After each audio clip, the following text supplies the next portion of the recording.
All right, let's dive right into this explainer. I want to kick things off by addressing a massive and honestly kind of controversial shift happening in the communications industry literally right now.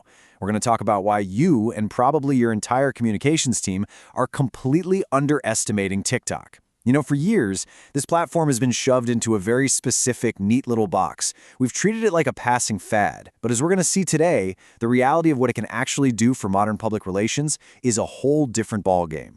So I want you to critically examine your own mindset for just a second here. Be totally honest with me. When I say TikTok, what immediately comes to your mind? Do you still view the platform merely as a marketing playground? You know, a place for Gen Z trends, viral dances, and just influencer fluff? Take a quick mental pause and think about that. Because if that's your underlying assumption, you are playing an entirely different game than the smartest brands out there. You're basically bringing a 2015 playbook to a modern battlefield. And here is the provocative truth we really need to anchor on today. TikTok is quietly becoming one of the absolute most powerful PR distribution channels on the entire internet. It's not just a marketing playground anymore. If you keep ignoring this shift, you're going to miss out on exactly where audience attention is moving right now. You're effectively leaving your brand's narrative totally up to chance. But to understand exactly why this is happening, we kind of need to look at the past. Section 1. The flaw in PR. Let's look at the stark contrast between these two models. On one hand, traditional PR is completely at the mercy of others. Think about all the friction involved there. You spend weeks crafting this perfect pitch. You email a dozen journalists. You wait for coverage. You hope it gets picked up. And ultimately, you're relying entirely on media gatekeepers. If they don't like your story, well, your story essentially doesn't exist. That has one glaring flaw. You completely lack distribution control. You are relying on publications you don't own and audiences that might never even see your message. But then, look at the new model on the flip side. This puts the power directly in your hands. You distribute directly, you control the narrative instantly, and you effectively own your audience. You literally don't need a middleman to speak to your consumers anymore. Section 2. Flipping the distribution model. So the really crucial point here is that you can distribute narratives directly without waiting for anyone's permission. Seriously, you don't need a journalist to say yes. You don't need an editor to feature you, or some long, drawn-out press cycle to validate your story.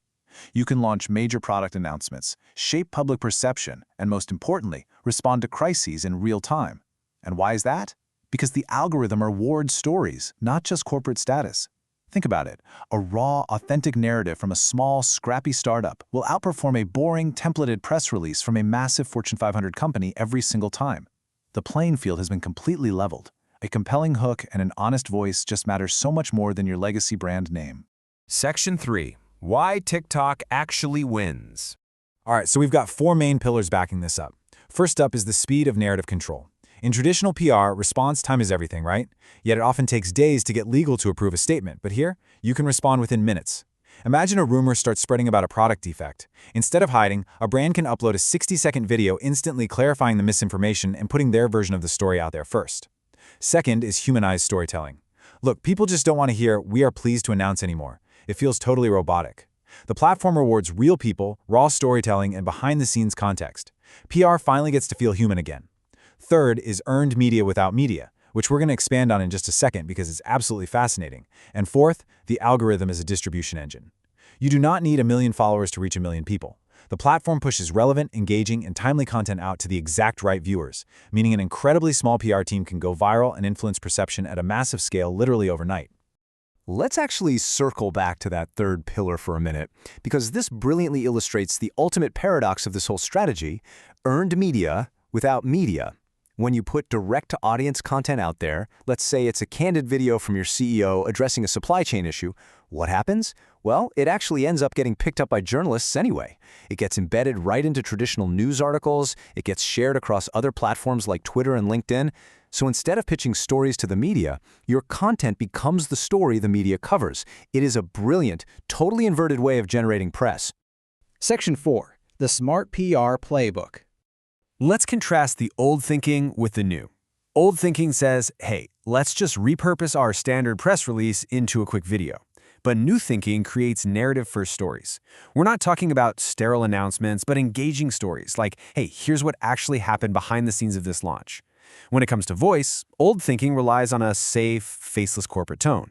New thinking, it relies heavily on founder-led communication. Picture your CEO sitting in a warehouse, wearing a t-shirt, explaining exactly why an item is out of stock.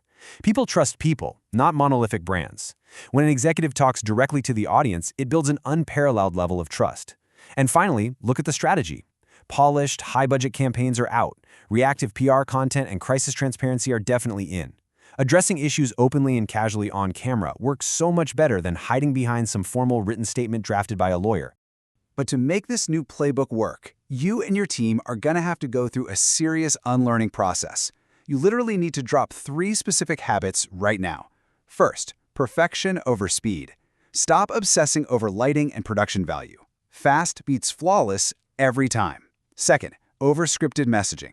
If you sound like you're reading a legal document off a teleprompter, it kills your authenticity instantly. And third, platform fear. I get it.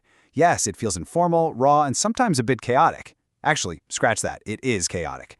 It might feel super uncomfortable for seasoned corporate professionals, but that informal nature is exactly why it succeeds. You have to lean into it. Section 5. How to start using TikTok for PR. So if you're watching this explainer and thinking, okay, I'm fully in, but where do I even begin? Here's a simple 5-step framework you can start implementing this week. Step 1. Identify your core narratives. Sit down and really ask, what do we actually want people to believe about our brand's mission and values? Step 2. Turn those narratives into stories. Don't just boldly claim, we launched a great product. Instead say, here's the frustrating 3-year journey of why this product almost didn't happen. Step 3. Assign a face to the brand. Find a founder, a passionate team member, or a dynamic spokesperson who can speak genuinely. Step 4. Publish consistently. Aim for about 3 to 5 videos a week. And remember, these don't need a film crew. Think fast turnaround, real conversations. And finally, Step 5. Monitor and adapt. Please don't just post and ghost. Watch the comments, the shares, the stitch responses. The whole goal here is real-time PR feedback, reading the room, and keeping the conversation going, not just shouting a polished announcement out into the void. Section 6. The bigger PR shift. As we wrap up this explainer, I really want to zoom out and look at the whole landscape. Because what we're talking about here goes far beyond just one single app. This is a massive macro shift happening right under our noses, and it's fundamentally changing the DNA of corporate communications. We're moving away from begging media gatekeepers for attention and moving toward cultivating direct audiences who actually want to hear from us. We're moving from dry, formatted press releases that literally nobody genuinely enjoys reading to dynamic, visual storytelling that captures real human emotion. And perhaps most importantly, we're moving from a world of rigid, top-down narrative control to a world of fluid, two-way conversation. Treating this monumental shift as just marketing means missing out on the absolute biggest distribution opportunity in modern communications. The PR teams that are going to win the next decade are definitely not the ones with the loudest megaphones, the deepest pockets, or the most polished press kits. No way. They are the ones who are faster. They're the ones who are willing to be undeniable and authentically human. The blueprint for modern public relations is sitting right in front of you. So the only question left is, will you make the shift?